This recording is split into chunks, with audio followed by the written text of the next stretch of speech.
ये कहानी केवल मनोरंजन के उद्देश्य से बनाई गई है।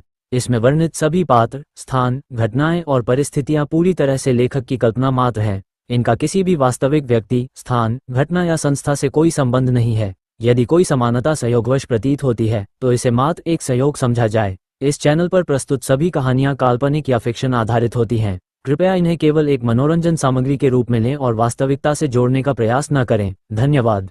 अध्याय 191। वे दोनों अस्त व्यस्त थे और वे दोनों अस्त व्यस्त थे। गौरव चौहान ने अपने सैन्य सलाहकार के कान में कुछ शब्द फुसफुसाए। ठीक है, मैं इसे तुरंत करूंगा। सैन्य सलाहकार ने कार्रवाई की।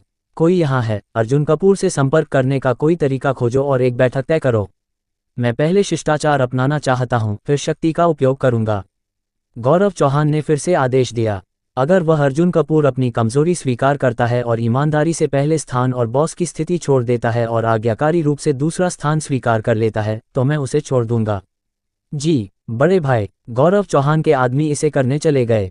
शाम के 5 या 6 बजे अर्जुन कपूर सीधे पुणे हवाई अड्डे की ओर चला गया। कुछ ही देर में ईशा पटेल और उनकी बहन और उनकी मां आ गईं और अर्जुन कपूर उनसे मिलने पहुंचा। जैसे ही वह हवाई अड्डे के पिकअप क्षेत्र में पहुंचा, अर्जुन कपूर ने दूर से एक परिचित व्यक्ति को देखा। वह संदीप ठाकुर था, जिससे वह कल रात पार्टी में मिला था। मिस्टर अर्जुन। संदीप ठाकुर ने भी अर्जुन कपूर को देखा और अभिवादन करने आया। कल जो हुआ उसके बाद संदीप ठाकुर ने शिष्टाचार से आकर अभिवादन किया। जब उसे पता चला कि अर्जुन कपूर एक रोल्स रॉयस घोस्ट चलाता है और शेशी मैंशन में रहता है तो संदीप ठाकुर उससे बेहद विनम्रता से मिला। मैं अपनी प्रेमिका को लेने आया हूँ। आप? संदीप ठाकुर ने जिज्ञासावश पूछा। क्या संयोग है, मैं भी अपनी प्रेमिका को लेने आया हूँ, अर्जुन कपूर ने जवाब दिया। ये सुनकर संदीप ठाकुर चौंक गया और अचानक अर्जुन कपूर की पूर्व प्रेमिका सिमरन शर्मा की छवि उसके दिमाग में आ गई। पिछले साल उसने एक बार अर्जुन कपूर और उसकी प्रेमिका को मुंबई में देखा था। जब उसने सिमरन शर्मा के बारे में सोचा तो संदीप ठाकुर के चेहरे पर एक श्रेष्ठता की भावना झलकने लगी। उसकी प्रेमिका सिमरन शर्मा से न केवल सुंदरता में बल्कि आकर्षण में भी बेहतर थी। वह अर्जुन कपूर से आर्थिक रूप से मुकाबला नहीं कर सकता था, लेकिन कम से कम प्रेमिका के मामले में वह बेहतर था। अंततः वह किसी मामले में अर्जुन कपूर से बेहतर था और इससे संदीप ठाकुर को बहुत राहत मिली। कुछ मिनट बाद संदीप ठाकुर की प्रेमिका एक सूटकेस के साथ निकासी द्वार से बाहर आए। मिस्टर अर्जुन, मैं आपको मिलवाता हूँ, यह मेरी प्रेमिका युवान है। अपनी प्रेमिका को आते देख संदीप ठाकुर ने गर्व से उसे पकड़ लिया और अर्जुन कपूर के सामने दिखाने लगा। तुमने मुझे फर्स्ट क्लास टिकट क्यों नहीं खरीदा? तुम करते क्या हो? परिणामस्वरूप उसकी प्रेमिका ने आते ही संदीप ठाकुर को डांट दिया। फर्स्ट क्लास के टिकट बिक चुके थे, मैं कुछ नहीं कर सकता था, संदीप ठाकुर ने लाचारी से उत्तर दिया। अगर फर्स्ट क्लास बिक गया था तो क्या तुम खरीद नहीं सकते थे? तुम जैसे आदमी सच में बेकार हो। अर्जुन कपूर के सामने उसकी प्रेमिका ने संदीप ठाकुर की कोई इज्जत नहीं रखी और संदीप ठाकुर थोड़ा शर्मिंदा हो गया। हालांकि उसकी प्रेमिका का स्वभाव खराब था, लेकिन वह सुंदर थी। अर्जुन कपूर को देखते हुए संदीप ठाकुर अभी भी खुद को श्रेष्ठ महसूस कर रहा था। उसी क्षण दूर से एक हलचल हुई और वहां मौजूद कई लोगों की नजर उस ओर गई। वह एक बहुत ही आकर्षक माँ और बेटियों की जोड़ी थी। विशेष रूप से वे दोनों बहनें इतनी सुंदर थीं कि वहां मौजूद अनगिनत लड़कों का ध्यान उन पर गया। यहाँ तक कि संदीप ठाकुर भी दंग रह गया। उसने सोचा था कि उसकी प्रेमिका बहुत सुंदर है, लेकिन इन बहनों के सामने, विशेष रूप से बड़ी बहन के सामने, उसकी प्रेमिका का आकर्षण फीका पड़ गया। अर्जुन। ईशा पटेल ने अर्जुन कपूर को देखा और दौड़कर उसके गले लग गई। ये दृश्य देखकर संदीप ठाकुर की आंखें चौड़ी हो गईं। यह क्या हो रहा है? उसकी याद में अर्जुन कपूर की प्रेमिका सिमरन शर्मा थी, लेकिन अब ये सुंदर लड़की कौन थी? वह जरूर कोई सपना देख रहा होगा। दीदी, आप और जीजू सिर्फ 2 दिन से नहीं मिले हो और मिलते ही हमें अपना प्यार दिखाने लगी, दिया पटेल ने चिढ़ाते हुए कहा।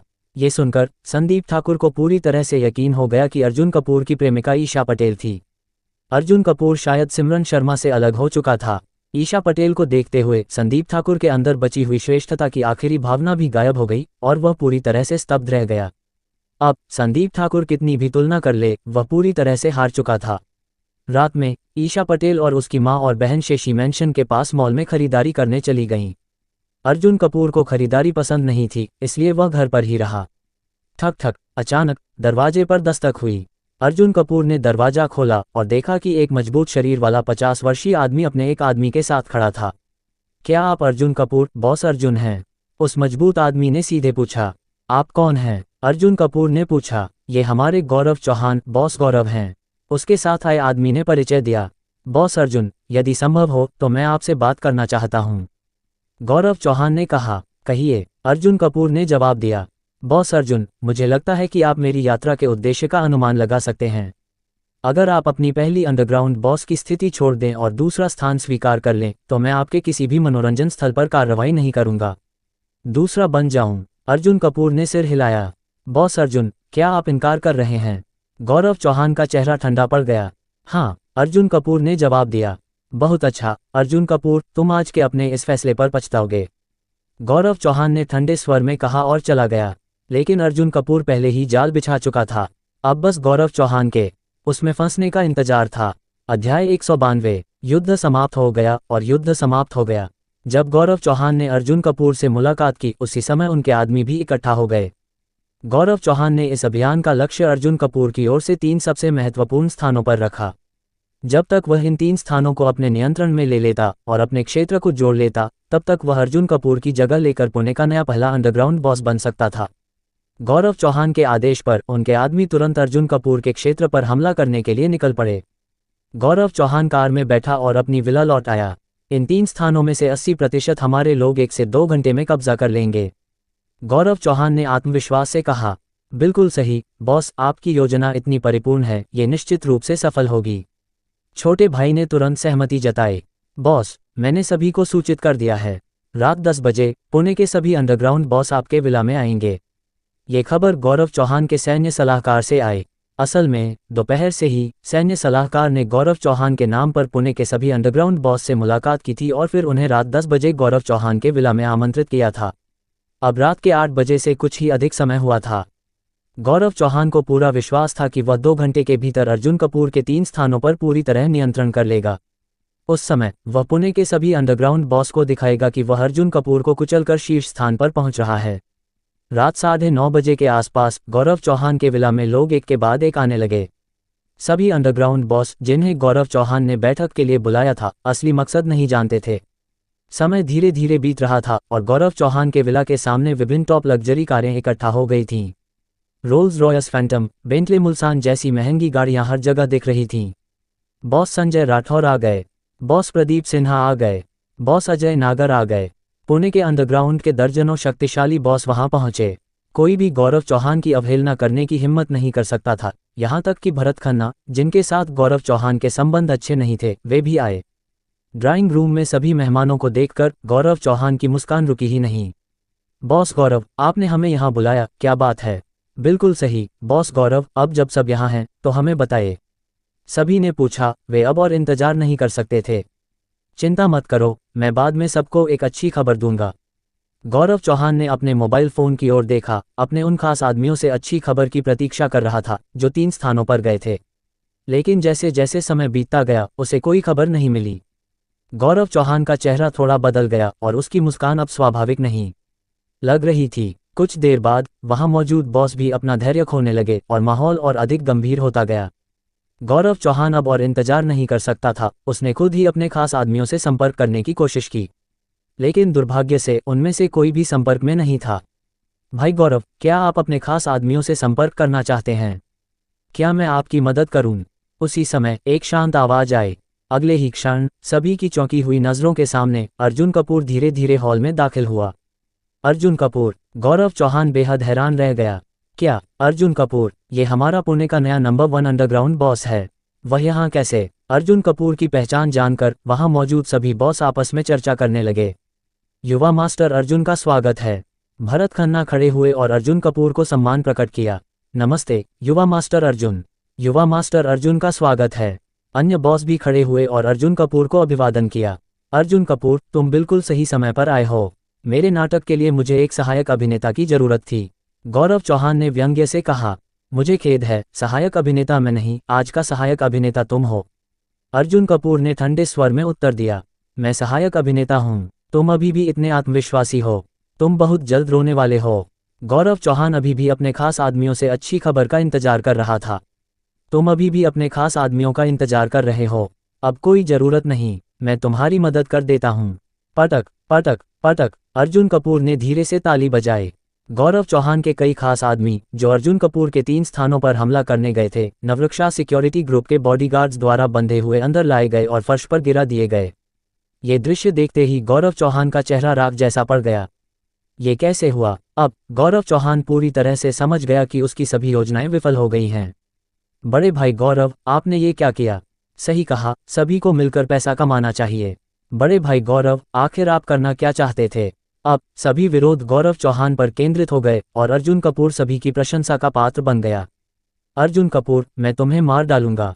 गौरव चौहान पागल हो गया और अर्जुन कपूर पर हमला करने के लिए दौड़ा, लेकिन अर्जुन कपूर ने एक किक मारी और गौरव चौहान दूर जा गिरा। गौरव चौहान ने समझ लिया कि वह पूरी तरह हार चुका है। बॉस, गौरव चौहान के सभी लोग काबू में कर लिए गए हैं। नवरक्षा सिक्योरिटी ग्रुप के लोगों ने आकर अर्जुन कपूर को सूचना दी। अब से हम सब मास्टर अर्जुन के आदेश मानेंगे। हम सब मास्टर अर्जुन का सम्मान करते हैं। मास्टर अर्जुन ही हमारे सभी के बॉस हैं। सभी अंडरग्राउंड बॉस ने खड़े होकर अर्जुन कपूर को प्रणाम किया। अर्जुन कपूर ने पुणे के सभी अंडरग्राउंड बॉस को पूरी तरह से जीत लिया और पहले अंडरग्राउंड बॉस के रूप में अपनी स्थिति को मजबूत कर लिया। अध्याय 193। वे दोनों व्यस्त थे और दोनों पक्ष व्यस्त थे। अर्जुन कपूर ने सिर हिलाया, फिर हाथ हिलाकर सभी को बैठने के लिए कहा। मैं बस ये जोर देना चाहता हूं कि पुणे में मैं कमजोरों को नहीं सताऊंगा। हम सब मिलकर पैसा कमाएंगे और हम सब सौहार्दपूर्वक पैसा कमाएंगे। अर्जुन कपूर ने कहा कि सबसे महत्वपूर्ण बात लोगों के दिलों को शांत करना और स्थिति को स्थिर करना है। मिस्टर अर्जुन की दृष्टि शानदार है। मैं मिस्टर अर्जुन के चरित्र की सराहना करता हूं। मिस्टर अर्जुन का कहना कि हम सब सौहार्दपूर्वक पैसा कमा सकते हैं बहुत उचित है। अर्जुन कपूर की बातें सुनकर वहां मौजूद कई बड़े लोग गहराई से प्रभावित हुए। उन्होंने अभी अभी अर्जुन कपूर की भयानक शक्ति देखी थी और वे सबसे अधिक इस बात को लेकर चिंतित थे कि अर्जुन कपूर अपनी ताकत का इस्तेमाल दूसरों को दबाने और सताने के लिए करेगा। लेकिन मौके पर अर्जुन कपूर की कई बातों ने तुरंत उन्हें आश्वस्त कर दिया और साथ ही उन्होंने अर्जुन कपूर की बहुत प्रशंसा की। अर्जुन कपूर ने एक ही वाक्य में दयालुता और शक्ति दोनों का उपयोग करके आसानी से लोगों के दिलों को जीत लिया और स्थिति को स्थिर कर दिया। मामला सुचारू रूप से निपट गया। कई बड़े लोगों की विदाई के साथ अर्जुन कपूर संतुष्टि से वहां से चला गया। बाकी काम विनय चौधरी के हवाले कर दिया। नई सुबह, नया दिन। सुबह होते ही अर्जुन कपूर ने ईशा पटेल और उनकी मां और बहन को लेकर बीयूए लग्जरी रिजॉर्ट की ओर प्रस्थान किया। बीयूए लग्जरी रिजॉर्ट के महाप्रबंधक ने अर्जुन कपूर और उनके साथियों को रिजॉर्ट की सबसे अच्छी छुट्टियों वाली विला उपलब्ध करवाई। बीयूए लग्जरी रिजॉर्ट में 3 प्रकार की आवासीय सुविधाएं हैं। साधारण होटल, प्रति रात कुछ 100 रुपये का किराया जो आम पर्यटकों के लिए उपयुक्त है। उच्च स्तरीय होमस्टे, प्रति रात कुछ 1000 रुपये का किराया। सर्वोत्तम एकल विला, ये बीयूए लग्जरी रिजॉर्ट के सबसे बेहतरीन स्थानों पर स्थित हैं। प्रति रात का किराया 10,000 से अधिक है और फिर भी यह हमेशा बुक रहता है। हालांकि बीयूए लग्जरी रिजॉर्ट के मालिक होने के नाते अर्जुन कपूर ने सिर्फ एक शब्द कहा और महाप्रबंधक ने सबसे अच्छी विला उनके लिए सुरक्षित रख दी। वहीं दूसरी ओर यशवीर देशमुख, जो पुणे के सबसे शीर्ष युवा व्यक्तियों में से एक था, अपने कुछ साथियों के साथ बीयूए लग्जरी रिजॉर्ट के विजिटर सेंटर पर आया। मुझे तुम्हारी सबसे बेहतरीन विला दो, मैं इसे 3 रातों के लिए बुक करना चाहता हूँ। यशवीर देशमुख ने सीधे आदेश दिया। माफ करें सर, वह विला पहले से बुक हो चुकी है। स्टाफ ने विनम्रता से उत्तर दिया। क्या बुक हो चुकी है? यशवीर देशमुख ने भौहें तान लीं। तुम्हारे डिप्टी जनरल मैनेजर विवेक चौहान ने मुझे वादा किया था कि वह सबसे अच्छी विला मेरे लिए सुरक्षित रखेंगे। अब ये कैसे बुक हो गई? यशवीर देशमुख को गुस्सा आ गया। यशवीर भाई, क्यों न हम कुछ हाई एंड होमस्टे बुक कर लें? भाई लोग विला में ही रहें, यह जरूरी तो नहीं। उसके साथी ने लापरवाही से कहा। क्या तुम्हें लगता है कि मैंने यह विला हमारे लिए बुक की है? मैंने इसे मिस्टर दीपक के लिए बुक किया है। हम कहीं भी रह सकते हैं। मिस्टर दीपक, ये नाम सुनते ही उसके साथियों के चेहरे गंभीर हो गए। यशवीर देशमुख इस बेहतरीन विला का उपयोग एक प्रभावशाली व्यक्ति की मेहमानबाजी और खुशामद करने के लिए करना चाहता था जो दोपहर में पुणे आ रहा था। यशवीर देशमुख ने तुरंत अपने पुराने दोस्त विवेक चौहान को फोन लगाया और पूछा कि यह क्या हो रहा है। क्या विला किसी और को दे दी गई? दूसरी ओर विवेक चौहान भी बहुत हैरान था। फोन स्टाफ को दो, मैं उससे पूछता हूं कि क्या मामला है, विवेक चौहान ने कहा। यशवीर देशमुख ने फोन रिसेप्शनिस्ट को दे दिया और विवेक चौहान ने पूछा। डिप्टी मैनेजर विवेक, यह विला कल रात महाप्रबंधक ने अस्थायी रूप से उपयोग के लिए रखी थी और हमें नहीं पता कि इसे किसे दिया गया है। स्टाफ ने लाचारी से उत्तर दिया। महाप्रबंधक ने इसका उपयोग किया। अब विवेक चौहान के पास भी कोई विकल्प नहीं बचा। चलो उस विला के पास चलते हैं और देखते हैं कि पुणे में कौन है जिसने मेरी पसंद की चीज छीन ली। यशवीर देशमुख ने गुस्से से कहा। मिस्टर दीपक बहुत प्रभावशाली व्यक्ति थे और उन्होंने पुणे में आने का निर्णय लिया था। उन्हें सर्वोत्तम व्यवस्था मिलनी चाहिए थी, वरना यशवीर देशमुख उनकी खुशामद कैसे करता। ये कहते हुए यशवीर देशमुख अपने साथियों के साथ विला की ओर बढ़ा। इस बीच आधे घंटे बाद अर्जुन कपूर बीयूए लग्जरी रिजॉर्ट पहुंचा। महाप्रबंधक ने स्वयं उसका स्वागत किया और उसे इस सर्वोत्तम विला की चाबी सौंपी। इसके बाद अर्जुन कपूर ने महाप्रबंधक से कहा कि वह सामान्य रूप से अपने काम पर लौट जाए और किसी विशेष व्यवस्था या प्रचार की आवश्यकता नहीं है। इस बार वह अपनी प्रेमिका, अपनी होने वाली सास और अपनी साली के साथ घूमने आया था। वह काम का निरीक्षण करने नहीं आया था। अगर महाप्रबंधक और उसके लोग हर जगह उनके पीछे पीछे चलते तो वे कैसे मजा कर सकते थे। चाबी लेने के बाद अर्जुन कपूर ने ईशा पटेल और उनके परिवार को गाड़ी में बैठाया और विला की ओर चल दिया। अर्जुन कपूर सामान उतार ही रहा था कि यशवीर देशमुख अपने साथियों के साथ वहां आ पहुंचा। भाई, यह विला आपने बुक किया है, सही? तो ऐसा कीजिए, आप मुझे यह विला दे दीजिए और मैं बीयूए लग्जरी रिजॉर्ट में आपके सभी खर्चों का भुगतान कर दूंगा। यशवीर देशमुख ने बहुत पैसे वाला बनते हुए कहा। तुम भुगतान करोगे? मुझे वैसे भी पैसे नहीं देने पड़ते, तो मुझे तुम्हारी जरूरत क्यों है? अर्जुन कपूर ने जवाब दिया। ओह, तो तुम बीयूए लग्जरी रिजॉर्ट के महाप्रबंधक के रिश्तेदार हो। यशवीर देशमुख को लगा कि अर्जुन कपूर किसी अंदरूनी व्यक्ति की वजह से यहाँ ठहर रहा है। अच्छा, अगर तुम्हें पैसे की जरूरत नहीं है तो मैं तुम्हें 10 लाख रुपए दूंगा, बस तुम मुझे ये जगह दे दो। यशवीर देशमुख ने पैसा दिखाने की कोशिश की। अर्जुन कपूर ने कोई जवाब नहीं दिया और विला के अंदर जाने लगा। ये देखकर यशवीर देशमुख ने तुरंत उसे रोक लिया। इस स्थिति में सच बताता हूँ, इस विला में एक बहुत बड़ा आदमी आने वाला है। ओह, बड़ा आदमी? कौन सा बड़ा आदमी? अर्जुन कपूर ने पूछा। बीयूए लग्जरी रिजॉर्ट में उससे बड़ा कौन हो सकता है? अब यशवीर देशमुख को नाम बताना ही पड़ा। उसने चारों ओर देखा और यह सुनिश्चित करने के बाद कि कोई और नहीं था, एक शक्तिशाली नाम लिया। अध्याय 194। बड़ा आदमी एक लंबी यात्रा पर था। जिस बड़े आदमी की मैं बात कर रहा हूँ वह हैदराबाद का युवा मास्टर है, युवा मास्टर दुष्यंत मेहता। यशवीर देशमुख ने गर्व से कहा। युवा मास्टर हैदराबाद, ये 4 शब्द कोलकाता प्रांत के अनगिनत लोगों को चौंकाने के लिए पर्याप्त हैं। जब यशवीर देशमुख को लगा कि अर्जुन कपूर यह सुनकर डर जाएगा कि वह किस बड़े आदमी की बात कर रहा है, तब अर्जुन कपूर ने शांत भाव से उत्तर दिया। तच, मैंने सोचा था कि ये दिल्ली से कोई युवा मास्टर होगा, लेकिन ये तो हैदराबाद का युवा मास्टर निकला। ओबाओ, वह तो हैदराबाद के अमीर रेड्डी परिवार को भी गिराने की योजना बना चुका था, तो उसे इस हैदराबाद के युवा मास्टर की क्या परवाह होगी। अगले ही पल यशवीर देशमुख के प्रतिक्रिया देने से पहले ही अर्जुन कपूर ने अपना सामान उठाया और सीधे विला के अंदर चला गया, फिर दरवाजा बंद कर लिया। धड़ाम, यशवीर देशमुख को अर्जुन कपूर ने बाहर छोड़ दिया। यशवीर देशमुख गुस्से में आग बबूला हो गया और चिल्लाने ही वाला था कि अचानक उसका फोन बज उठा। यशवीर देशमुख ने फोन उठाकर देखा, ये दुष्यंत मेहता का कॉल था। मैं आधे घंटे में बीयूए लग्जरी रिजॉर्ट की विला पर पहुंच रहा हूं, जो तुमने बताई थी। यशवीर देशमुख ने फोन उठाया और एक चौंकाने वाली खबर सुनी। दुष्यंत मेहता, जिसे दोपहर में आना था, अब जल्दी आ रहा था और अभी तक उसने विला का इंतजाम नहीं किया था। रुको मेरे लिए। अर्जुन कपूर के विला की ओर गुस्से से देखते हुए यशवीर देशमुख जल्दी से अपने साथियों के साथ वहां से निकल गया। विला अभी हासिल नहीं हो सका था और दुष्यंत मेहता जल्द ही आने वाला था। यशवीर देशमुख के पास कोई और विकल्प नहीं था, इसलिए उसने दुष्यंत मेहता के लिए एक हाई एंड होमस्टे की व्यवस्था कर दी। उधर दूसरी ओर 1 घंटे बाद जब अर्जुन कपूर और बाकी लोग अभी भी विला में सामान व्यवस्थित कर रहे थे, तभी उसका छोटा भाई रोहन यादव आ गया। परसों रात रोहन यादव ने अपने पिता से सुना था कि बॉस शहर में आ रहा है, लेकिन क्योंकि बॉस बिजनेस डिस्कस कर रहा था, इसलिए रोहन यादव ने उसे परेशान नहीं किया। कल सब कुछ तय हो जाने के बाद रोहन यादव ने अर्जुन कपूर से मिलने आने का फैसला किया और जब उसे पता चला कि वह आज बीयूए लग्जरी रिजॉर्ट जा रहा है, तो वह भी वहां आ गया। वह इस जगह को बहुत अच्छी तरह से जानता था और उसने अर्जुन कपूर को कुछ दिलचस्प गतिविधियों की सिफारिश की। बॉस, बीयूए लग्जरी रिजॉर्ट का राफ्टिंग और ओपन एयर बारबेक्यू बहुत शानदार है, आपको जरूर आजमाना चाहिए, रोहन यादव ने खास तौर पर सुझाव दिया। राफ्टिंग? अर्जुन कपूर तुरंत उत्साहित हो गया, उसने अभी तक राफ्टिंग नहीं की थी। हाँ बॉस, बीयूए लग्जरी रिजॉर्ट की राफ्टिंग बहुत मज़ेदार है, मैं आपको वहां ले जाऊंगा, रोहन यादव ने उत्सुकता से सुझाव दिया। तभी ईशा पटेल, उनकी मां और दिया पटेल अपना सामान व्यवस्थित करके कमरे से बाहर आ गए। ईशा पटेल और दिया पटेल दोनों युवा थीं, तो उन्हें राफ्टिंग करने में कोई आपत्ति नहीं थी, लेकिन ईशा पटेल की मां उम्रदराज थी, इसलिए ये कहना मुश्किल था कि वह खेल पाएंगी या नहीं। अंततः उन्होंने निर्णय लिया कि जब वे राफ्टिंग स्थल पर पहुंचेंगे तो वहां की स्थिति देखकर फैसला करेंगे।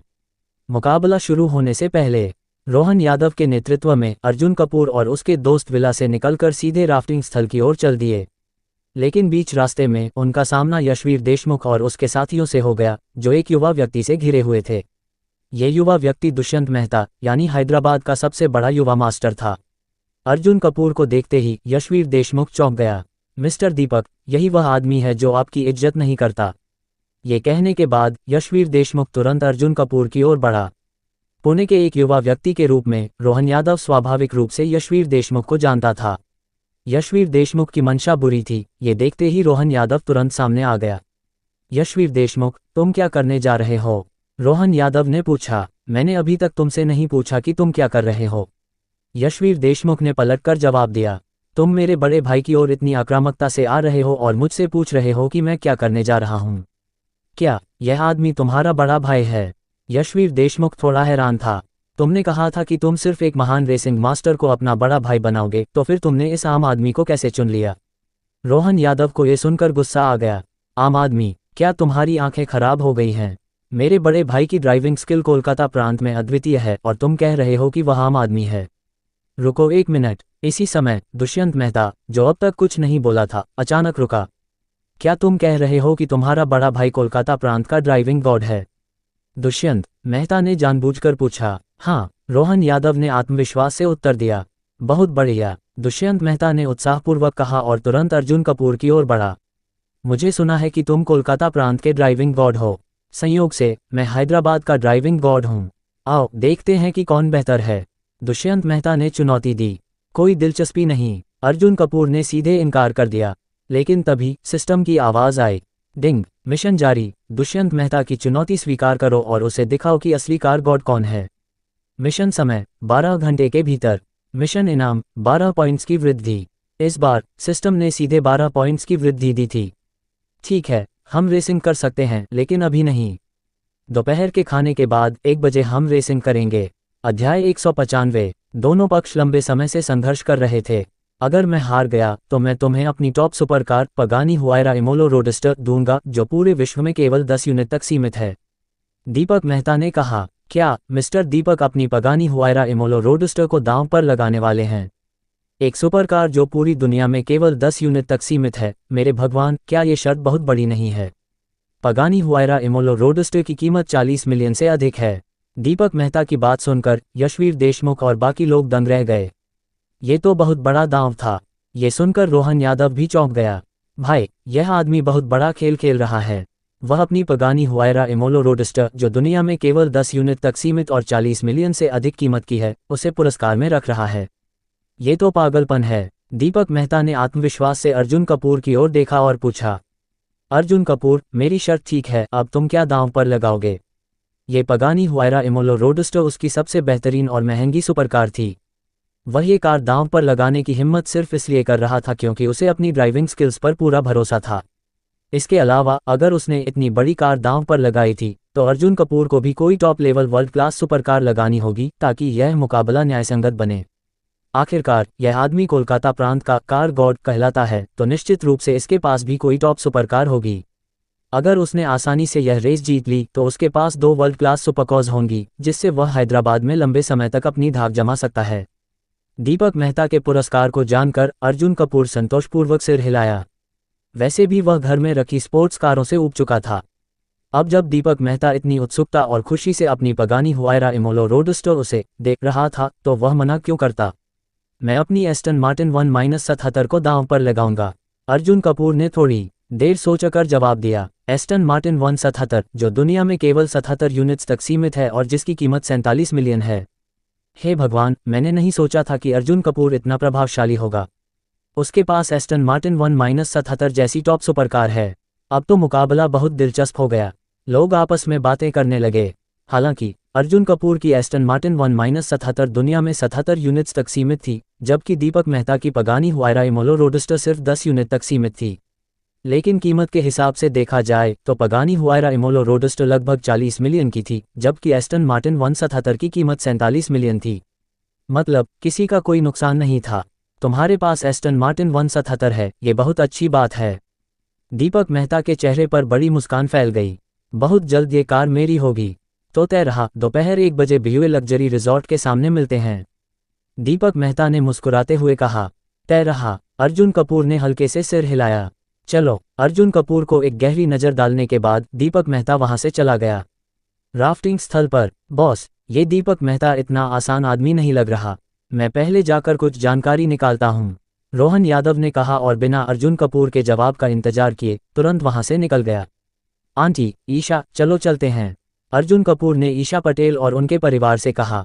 क्या मुझे अपने संपर्कों से दीपक मेहता की जानकारी निकालनी चाहिए? ईशा पटेल ने सोचा समझा सवाल किया। कोई जरूरत नहीं, अर्जुन कपूर ने आश्वासन दिया। उसे इस मामले की पूरी जानकारी थी।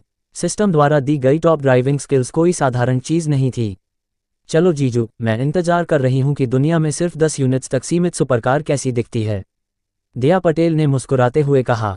राफ्टिंग शुरू। कुछ ही समय बाद वे सभी राफ्टिंग स्थल पर पहुंच गए। अर्जुन कपूर ने कर्मचारियों से जानकारी ली। बीयूए लग्जरी रिजॉर्ट की राफ्टिंग ज्यादा खतरनाक नहीं थी, इसलिए ईशा पटेल की मां भी इसे कर सकती थी। हालांकि कर्मचारियों ने सुझाव दिया कि एक विशेष सुरक्षा अधिकारी को उनके साथ कश्ती में बैठना चाहिए ताकि कोई अनहोनी न हो। पहले तो ईशा पटेल की मां ने मना कर दिया, लेकिन दिया पटेल के जोर देने पर वह मान गईं। अर्जुन कपूर ने एक भरोसेमंद महिला सुरक्षा अधिकारी को चुना जो उनके साथ थी। यहाँ की राफ्टिंग बहुत लंबी नहीं थी, केवल कुछ मिनटों की थी। ईशा पटेल की मां और सुरक्षा अधिकारी एक ही कश्ती में थीं।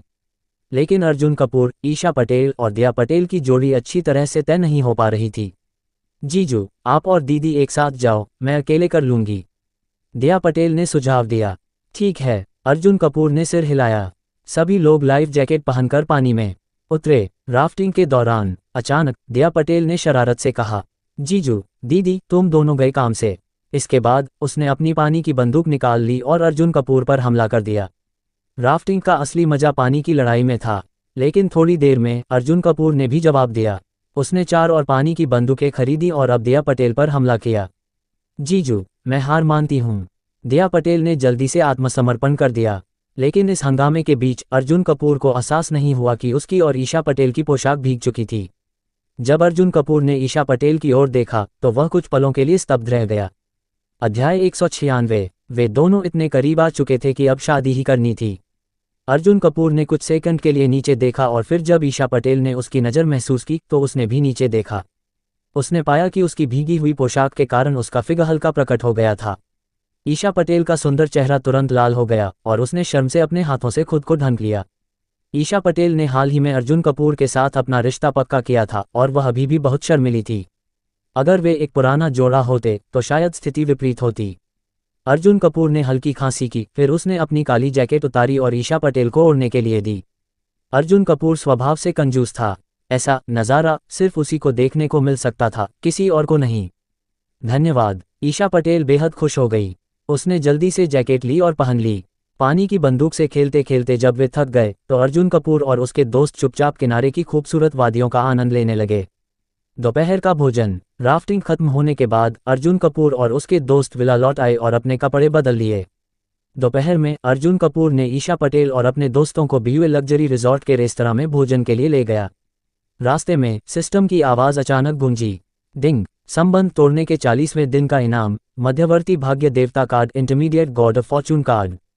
मध्यवर्ती भाग्य देवता कार्ड। अर्जुन कपूर मुस्कुराया। पहले जब वह पहले स्तर के सिस्टम में था तो उसे प्राथमिक भाग्य देवता कार्ड मिला था। उस कार्ड के कारण अर्जुन कपूर की किस्मत जबरदस्त हो गई थी और एक के बाद एक अच्छी घटनाएं होती रहीं। लेकिन वह कार्ड केवल 3 दिनों के लिए मान्य था। 3 दिनों के बाद उसकी किस्मत सामान्य हो गई थी। आज सिस्टम ने उसे मध्यवर्ती भाग्य देवता कार्ड इनाम में दिया था। अर्जुन कपूर ने इसका विवरण देखा। इस कार्ड का प्रभाव पूरे आधे महीने तक रहेगा। ये तो बहुत अच्छा है। अब अर्जुन कपूर को आधे महीने तक जबरदस्त किस्मत मिलेगी और इसके कई तरह के लाभ भी होंगे। अर्जुन कपूर ने उत्सुकता से सिस्टम बैकपैक खोला और नया मध्यवर्ती भाग्य देवता कार्ड देखा। डिंग। क्या आप मध्यवर्ती भाग्य देवता कार्ड को सक्रिय करना चाहते हैं? हाँ, नहीं। अर्जुन कपूर ने तुरंत हाँ का चयन किया। डिंग। मध्यवर्ती भाग्य देवता कार्ड सक्रिय हो रहा है। काउंटडाउन 14 दिन 23 घंटे 59 मिनट। खुशनसीबी का असर। कुछ मिनट बाद अर्जुन कपूर और ईशा पटेल, उनकी मां और दिया पटेल बीयूए लग्जरी रिजॉर्ट के रेस्तरां पहुंचे। वहां आमतौर पर बहुत भीड़ होती थी और खाने के लिए लंबी लाइन लगती थी। लेकिन जैसे ही अर्जुन कपूर और उसके दोस्त पहुंचे, कई टेबल खाली हो गईं क्योंकि वहां बैठे मेहमान अभी अभी खाकर गए थे। अर्जुन कपूर को अपनी बॉस वाली विशेष सुविधाओं का इस्तेमाल करने की भी जरूरत नहीं पड़ी। उसे कतार में नहीं लगना पड़ा और वह खिड़की के पास सबसे बेहतरीन जगह पर बैठ गया, जहां से बाहर का खूबसूरत नज़ारा दिख रहा था। भाग्य देवता कार्ड वाकई काम कर रहा है, अर्जुन कपूर ने मन में सोचा। अब जब मेरी किस्मत इतनी अच्छी है और यह छोटी छोटी चीज़ों में झलक रही है, तो बड़ी चीज़ों में यह और ज़्यादा काम करेगी।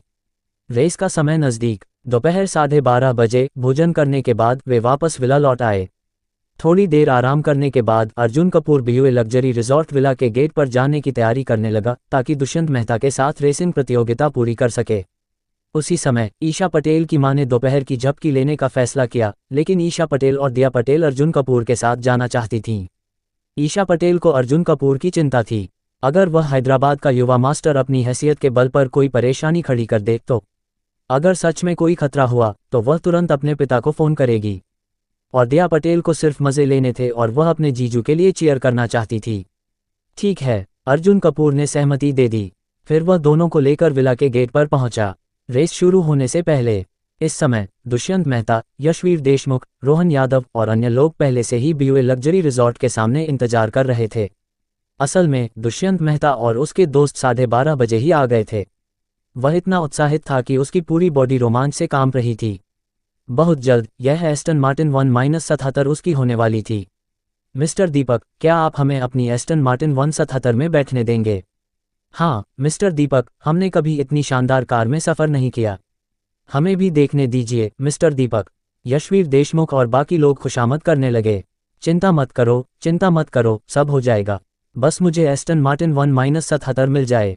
रेस शुरू होने से पहले ही दुष्यंत मेहता और उसके दोस्त उसकी जीत का जश्न मनाने की योजना बना रहे थे। हद है, अभी से जश्न मना रहे हो, लेकिन जब मेरे बड़े भाई से हारोगे तो रोगे। रोहन यादव ने ताना मारा। हम हारेंगे, मजाक कर रहे हो। अब सच्चाई बताता हूँ, दुष्यंत मेहता एक पेशेवर रेसिंग ड्राइवर है। उसने कई बार राष्ट्रीय प्रतियोगिताओं में रनअप का खिताब जीता है। यशवीर देशमुख और उसके साथी गर्व से बोले। क्या पेशेवर रेसिंग ड्राइवर, और उसने राष्ट्रीय प्रतियोगिताओं में रनअप जीता? रोहन यादव तुरंत गंभीर हो गया। अब समझ आया कि दुष्यंत मेहता को अपनी जीत पर इतना भरोसा क्यों था।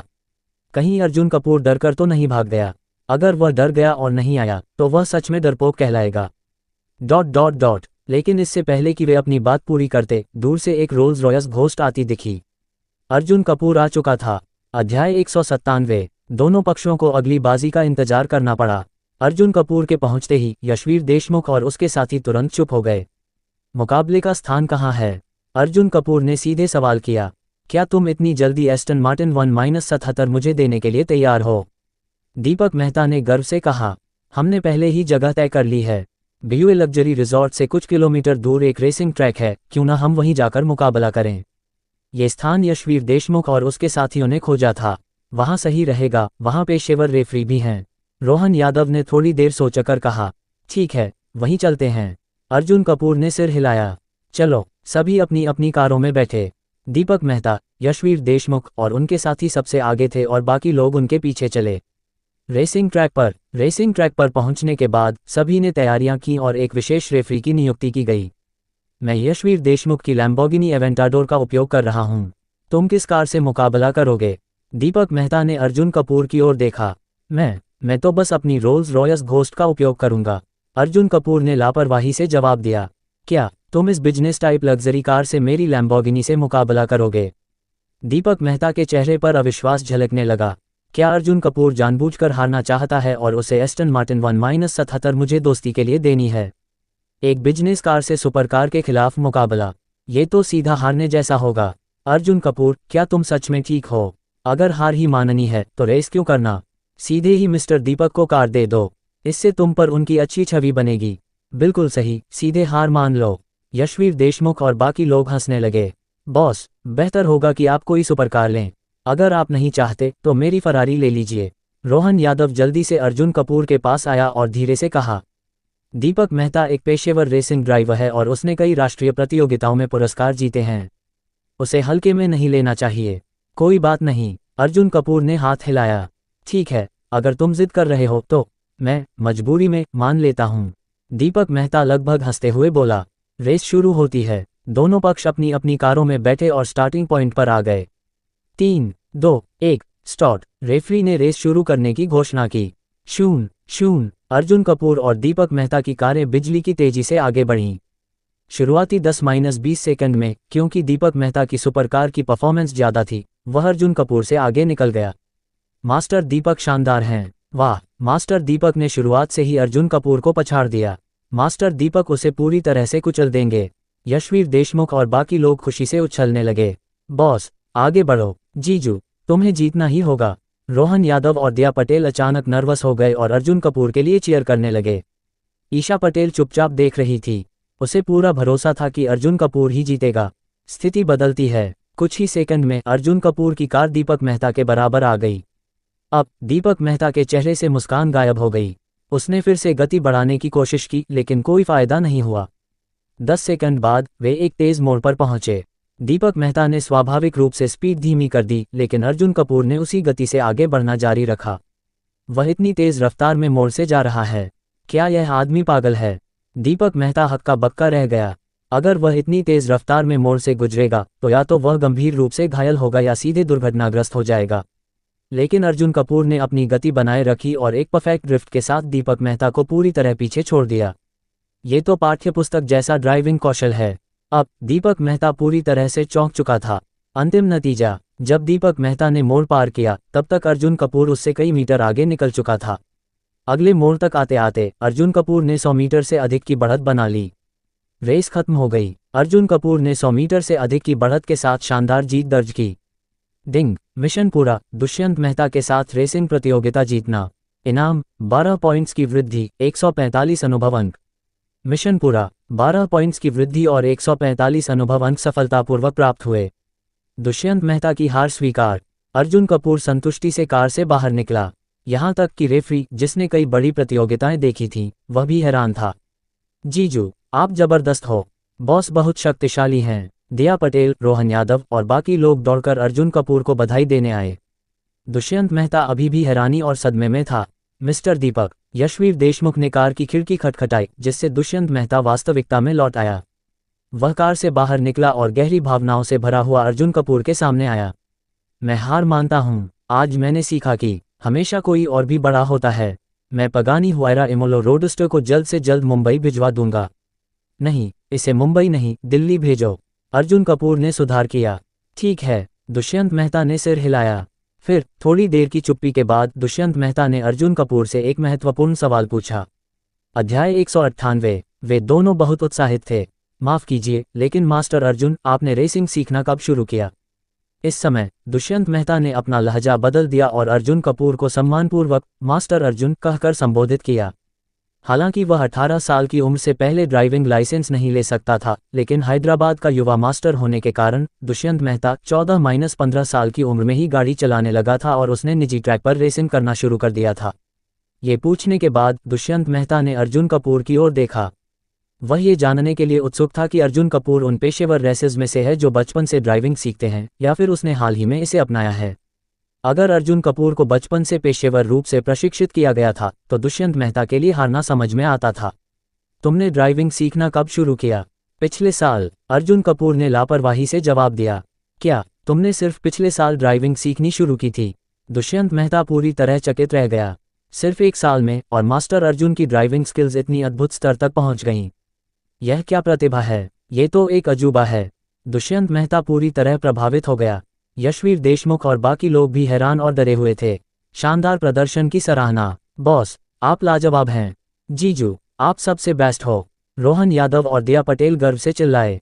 ईशा पटेल कुछ नहीं बोली, लेकिन उसने एक रुमाल निकाला और धीरे से अर्जुन कपूर के माथे से पसीना पोंछा। मिस्टर अर्जुन, क्या हम एक दूसरे के संपर्क नंबर जोड़ सकते हैं?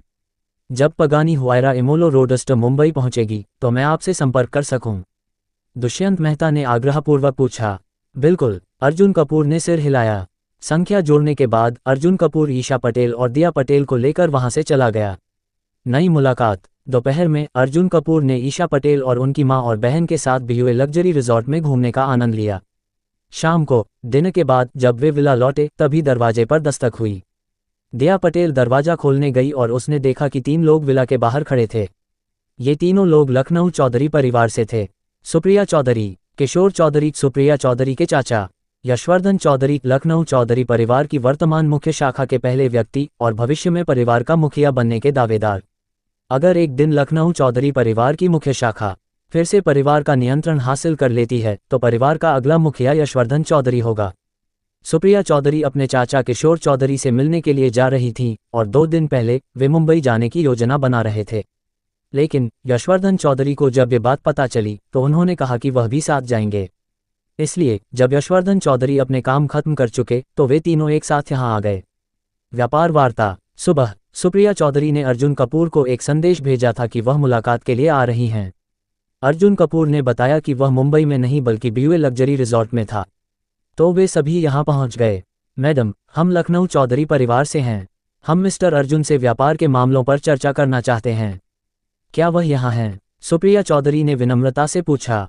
ओह, तुम मिस्टर अर्जुन की बात कर रही हो। तुम मेरे जीजू की बात कर रही हो। वह यहीं हैं, अंदर आइए। दया पटेल ने उन्हें अंदर बुलाया। परिवार की शक्ति का संकेत। सुप्रिया चौधरी और किशोर चौधरी वहीं रुककर इंतजार करने लगे क्योंकि वे यशवर्धन चौधरी से पहले अंदर नहीं जा सकते थे। ये दर्शाता है कि यशवर्धन चौधरी की परिवार में कितनी ऊंची स्थिति थी। तीनों ने अर्जुन कपूर से मुलाकात की और औपचारिक रूप से एक दूसरे को जाना। ईशा, दिया, हमने अभी अभी डिनर किया है, क्यों न हम बाहर टहलने चलें? ईशा पटेल की मां ने सुझाव दिया। वह समझ गई थी कि अर्जुन कपूर को व्यापार वार्ता करनी थी, इसलिए वह अपनी दोनों बेटियों को लेकर बाहर टहलने चली गईं। अब विला में केवल अर्जुन कपूर और लखनऊ चौधरी परिवार के लोग ही बचे थे। महत्वपूर्ण सौदा। मिस्टर अर्जुन, मैंने सुप्रिया से सुना कि आप हमारी मुख्य शाखा को परिवार का नियंत्रण वापस दिलाने में मदद करना चाहते हैं। आप बदले में क्या चाहते हैं? यशवर्धन चौधरी ने सीधे मुद्दे पर बात की। मुझे क्या चाहिए, इसके अलावा कि मैं तुम्हारी पारिवारिक शाखा को नष्ट करूं? मुझे 10 अरब कैश में चाहिए, अर्जुन कपूर ने स्पष्ट रूप से कहा। लखनऊ चौधरी परिवार की साइड ब्रांच ने कपूर परिवार की मदद करने की गुस्ताखी की थी, लेकिन बिजनेस डील में कोई भी सीधे अपनी न्यूनतम मांग नहीं बताता। इसलिए अर्जुन कपूर ने जानबूझकर 10 अरब मांगे। 10 अरब बहुत ज्यादा है, हम 5 अरब दे सकते हैं, यशवर्धन चौधरी ने कहा। 5 अरब बहुत कम है, 7 अरब, अर्जुन कपूर ने कहा। ठीक है, हम 6 अरब कैश देंगे, यशवर्धन चौधरी ने दृढ़ता से कहा।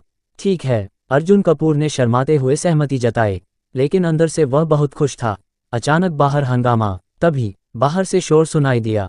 मिस्टर अर्जुन, बाहर आइए, मिस्टर अर्जुन, बाहर आइए। अर्जुन कपूर और बाकी लोग हैरान रह गए। क्या हो रहा था? अर्जुन कपूर ने दरवाजा खोला और जो नज़ारा देखा उसे देखकर वह स्तब्ध रह गया। अध्याय 199। युवा। मास्टर दुष्यंत मेहता बिना शर्ट के अर्जुन कपूर के विला के सामने घुटनों के बल बैठा था। उसकी पीठ पर कई मोटी टहनियां बंधी हुई थीं और वह आधा झुका हुआ अर्जुन कपूर के विला के बाहर खड़ा था। उसके बगल में यशवीर देशमुख और उसके साथी घबराए हुए खड़े थे। न केवल अर्जुन कपूर बल्कि यशवर्धन चौधरी और सुप्रिया चौधरी जो उसके पीछे थे, वे भी दुष्यंत मेहता के इस अजीब प्रदर्शन को देखकर स्तब्ध रह गए। मिस्टर अर्जुन, मैं आज की घटनाओं के लिए आपसे माफ़ी मांगता हूँ। मैं कुएं का मेढक था जो आपसे रेसिंग में मुकाबला करने की कोशिश कर रहा था। मुझे सच में यह नहीं पता था कि आसमान कितना ऊंचा है और धरती कितनी गहरी। दुष्यंत मेहता ने अर्जुन कपूर की ओर जोर से कहा। आधुनिक तरीके से माफ़ी मांगना? ये क्या है? दुष्यंत मेहता की बातें और उसके अजीब प्रदर्शन को देखकर अर्जुन कपूर तुरंत समझ गया कि यह आदमी कांटों की शाखा लेकर माफ़ी मांगने का आधुनिक संस्करण कर रहा था। ये तो हद से ज़्यादा अजीब है। इंटरनेट पर दिखाए गए ऐसे मजाक और नकली तस्वीरों को वह सिर्फ मजाक समझता था, लेकिन उसे क्या पता था कि हकीकत में भी ऐसे लोग होते हैं। यशवर्धन चौधरी, सुप्रिया चौधरी और किशोर चौधरी भी धीरे धीरे दुष्यंत मेहता की मंशा समझ गए। आजकल के युवा सच में हद से बाहर हो गए हैं। यशवर्धन चौधरी ने नापसंदगी के साथ बुदबुदाया। मिस्टर अर्जुन, हमारे बॉस जो कि हैदराबाद के सबसे बड़े युवा मास्टर हैं, उन्होंने खुद झुककर माफ़ी मांगी है। हाँ, कृपया हमारे बॉस को माफ़ कर दें मिस्टर अर्जुन। यशवीर देशमुख और बाकी लोग भी दुष्यंत मेहता के लिए माफ़ी मांगने लगे। हैदराबाद का सबसे बड़ा युवा मास्टर? क्या यह आदमी जो घुटनों के बल बैठा है, ये हैदराबाद का सबसे बड़ा युवा मास्टर है? यशवर्धन चौधरी की आंखें फटी की फटी रह गईं। ये पहचान इतनी बड़ी थी कि वह खुद भी इसे नाराज करने की हिम्मत नहीं कर सकते थे। उनका चौधरी परिवार हैदराबाद के सबसे बड़े और अमीर परिवारों के सामने कुछ भी नहीं था। ये सच में वही युवा मास्टर है जो हैदराबाद में सबसे ताकतवर परिवार से आता है। अब की बार यशवर्धन चौधरी की आश्चर्य की भावना पूरी तरह अलग थी।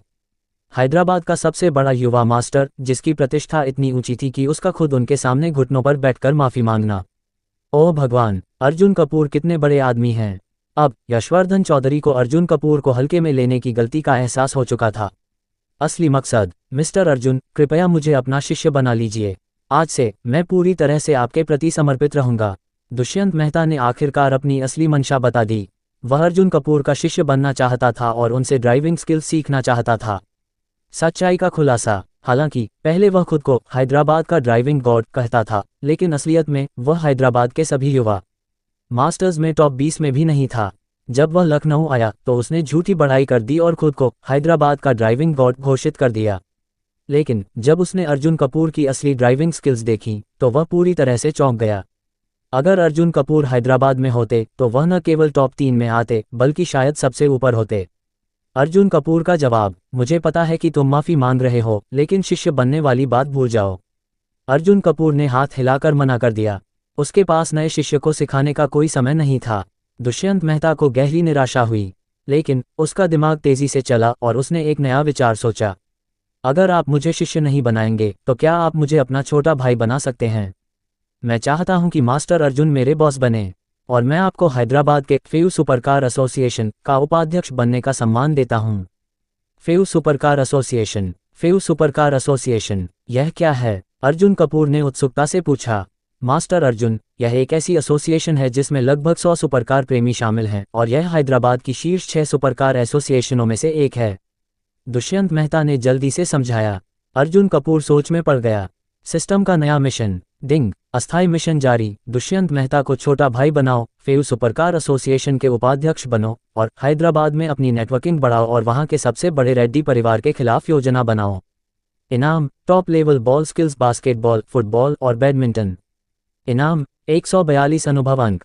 अर्जुन कपूर का निर्णय, इस बार सिस्टम का इनाम अच्छा था, लेकिन अर्जुन कपूर ने खुद मिशन के महत्व को प्राथमिकता दी। अब तक कपूर परिवार की स्थिति स्थिर हो गई थी और अर्जुन कपूर के पास पर्याप्त पूंजी थी। अब वह हैदराबाद के सबसे बड़े रेड्डी परिवार के खिलाफ कदम उठा सकता था। अगर वह फेयू सुपरकार एसोसिएशन का उपाध्यक्ष बनता है तो वह हैदराबाद में अपनी नेटवर्किंग तेजी से बढ़ा सकता है। अर्जुन कपूर की स्वीकृति, ठीक है, मैं सहमत हूं। अर्जुन कपूर ने सिर हिलाया। धन्यवाद मिस्टर अर्जुन। नहीं, धन्यवाद बॉस।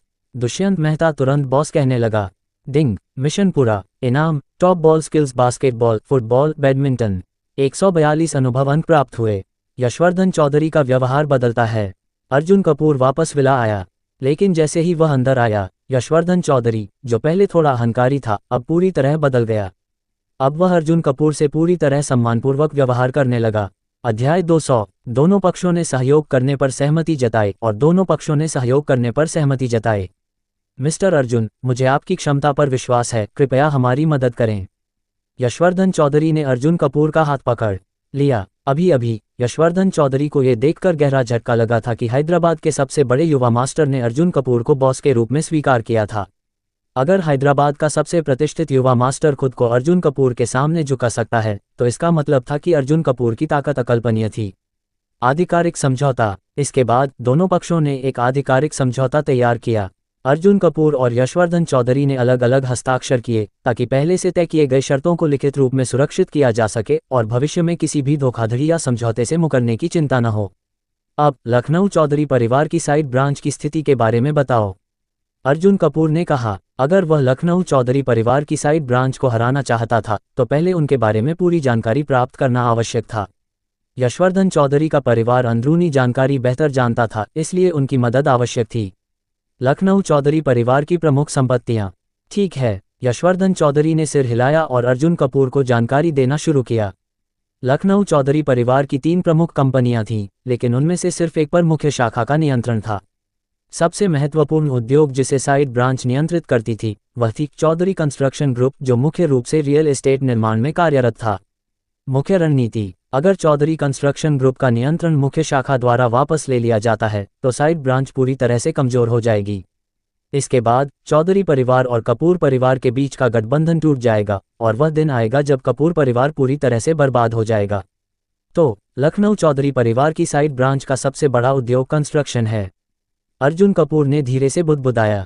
अब उसे यह समझ में आ गया कि साइड ब्रांच किस प्रकार कपूर परिवार की मदद करने वाली थी। अगर चौधरी कंस्ट्रक्शन ग्रुप उनके नियंत्रण में था तो वे निश्चित रूप से रियल एस्टेट उद्योग से हमला करेंगे। यंगताई रियल एस्टेट ग्रुप निश्चित रूप से उनका पहला निशाना बनेगा। चालाकी भरी योजना। अर्जुन कपूर के दिमाग में तुरंत एक योजना बन गई। यंगताई रियल एस्टेट ग्रुप को एक चारा की तरह इस्तेमाल किया जाएगा ताकि लखनऊ चौधरी परिवार की साइड ब्रांच का ध्यान आकर्षित किया जा सके। जब साइड ब्रांच पूरी तरह से यंगताई रियल एस्टेट ग्रुप पर केंद्रित हो जाएगी, तब मुख्य शाखा और अर्जुन कपूर चुपचाप उनके सबसे महत्वपूर्ण संसाधन चौधरी कंस्ट्रक्शन ग्रुप को हथिया लेंगे। अगर side branch Chaudhary construction group का नियंत्रण खो देती है तो वे पूरी तरह कमजोर हो जाएंगे और कपूर परिवार की मदद नहीं कर पाएंगे। लाभ हानि का विश्लेषण। इस प्रक्रिया में यंगताई रियल एस्टेट ग्रुप को कुछ नुकसान होगा, लेकिन ये ज्यादा मायने नहीं रखता। यशवर्धन चौधरी ने वादा किया था कि अगर योजना सफल रही तो वे अर्जुन कपूर को 7 अरब की धनराशि देंगे। 7 अरब सीधे अर्जुन कपूर के खाते में जाएंगे, जबकि यंगताई रियल एस्टेट ग्रुप का नुकसान सभी शेयरधारकों द्वारा साझा किया जाएगा। इसलिए यह एक स्मार्ट सौदा था। योजना को अंतिम रूप देना। अर्जुन कपूर और यशवर्धन चौधरी ने लगभग आधे घंटे तक चर्चा की। इसके बाद यशवर्धन चौधरी, सुप्रिया चौधरी और किशोर चौधरी लखनऊ लौट गए ताकि योजना को अमल में लाने की तैयारी कर सकें। हालांकि अर्जुन कपूर ने अभी तक यंगताई रियल एस्टेट ग्रुप के वरिष्ठ अधिकारियों से संपर्क नहीं किया। अगर यंगताई रियल एस्टेट ग्रुप को चारा की तरह इस्तेमाल करना था तो उन्हें अप्राकृतिक तरीके से तैयार नहीं किया जाना चाहिए। दुष्यंत मेहता से मुलाकात। इसके बाद अर्जुन कपूर दुष्यंत मेहता के हाई एंड होमस्टे पर पहुंचा। दुष्यंत मेहता और उसके साथी झट से खड़े हो गए और अर्जुन कपूर का स्वागत किया। बॉस, मैं जल्द से जल्द हैदराबाद वापस लौटूंगा और आपके फ्यू सुपरकार एसोसिएशन के उपाध्यक्ष बनने की प्रक्रिया को पूरा करूंगा, दुष्यंत मेहता ने वादा किया। उपाध्यक्ष बनने से कोई फायदा नहीं है। अगर मैं तुम्हारी एसोसिएशन का अध्यक्ष बनना चाहूं तो क्या शर्तें होंगी? अर्जुन कपूर ने पूछा। अध्यक्ष बनने की शर्तें? ये कहना मुश्किल है कि यह कठिन है या आसान। दुष्यंत मेहता ने थोड़ी देर सोचा और जवाब दिया, अगर आपको अध्यक्ष बनना है तो सबसे पहले आपको वर्तमान अध्यक्ष को हराना होगा।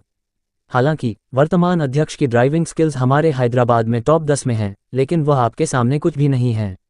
इसलिए ये शर्त आपके लिए बहुत आसान है।